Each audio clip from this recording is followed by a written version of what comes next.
Wow. Howdy folks, Doc here with Last Best Tool, and I was hoping that this would be a good upgrade to a Leatherman. This is a tungsten carbide glass breaker tip on a 1/4-inch slotted thin bit designed to fit in that Leatherman bit port. I got this off Amazon. There were 2 for $10. I've also seen them 3 for $15 under another brand. This was the Galvanics, Galvanox, and it says it was designed in the USA, but of course made in China.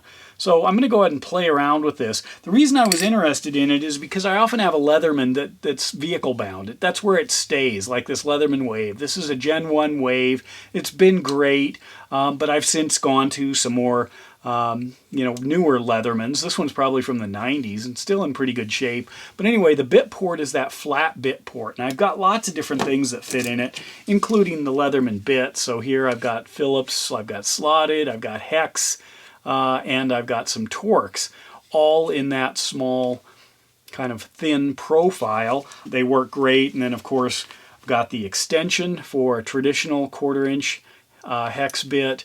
Same here, but with that ratcheting mechanism for what that thing's worth. And I do have plenty of 711L tools. I've been doing 711L videos for years. So when I did that chrome one the other day, people were saying, oh, you ought to try out some 711 stuff. 711L. Yeah, I love the 711L stuff. If they've got new stuff, send it to me. But I've been doing stuff with their different drivers for years.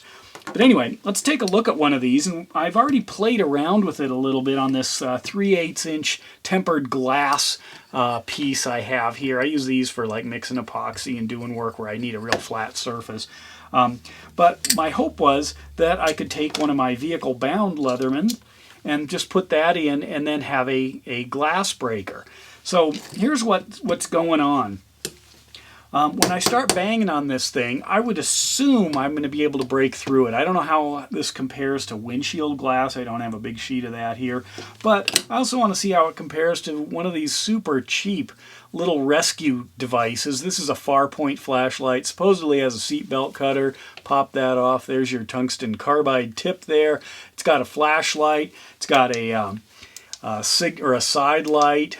Comes in a couple of flavors. It's got blinking red there. Full red. So, all your survival needs, magnetic base with 3 AAA batteries for, I don't know where you get these really. It was given to me, but you can get these on eBay for like 15 bucks. So we'll play with one of those. But anyway, I thought I'd be able to just shatter this, and that's not the case. In fact, watch this. So I've got my tungsten carbide bit here, and I've got my glass.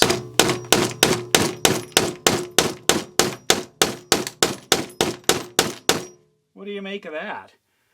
It's chipping the glass. It's throwing pieces.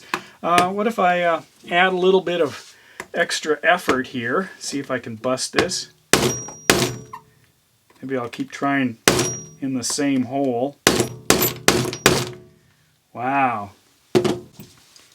How's that holding up? I don't know. Might be my glass. That's kind of crazy.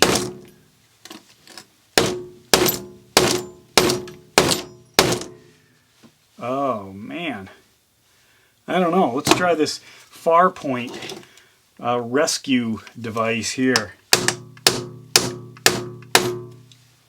Look at that. That broke it, but way out there. Let's go ahead and see if we can bust another. Wow.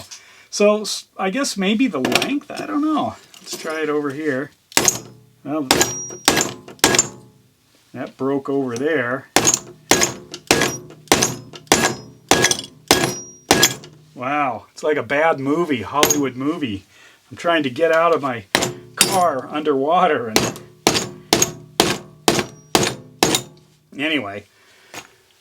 So there it is, for what it's worth. Maybe you've got some suggestions for busting glass. So this is a pretty hefty piece of tempered glass. It's probably worth something.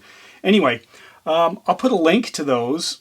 I do think that under maybe a little bit more panic, you might be able to break through things. It is working, sort of. I mean, it's definitely chipping the glass, so it's performing there. It's just not busting it, not shattering it as easily as I had hoped. But for a $10 or $5, I guess, if you just want to split your package of 2 with somebody, you can get a little upgrade for your Leatherman in order to make it hopefully a little more useful in an emergency in a vehicle, because trying to break something with just regular steel is pretty difficult. I'm not saying it's impossible, but having something that busts through, that's harder than the glass, can make a big difference. Let me know your thoughts. Let me know what I'm doing wrong, as you often do. I'm always curious. But anyway, there it is. The Galvanic's Tungsten Carbide glass breaker for the Leatherman bit port. And with that, Doc out.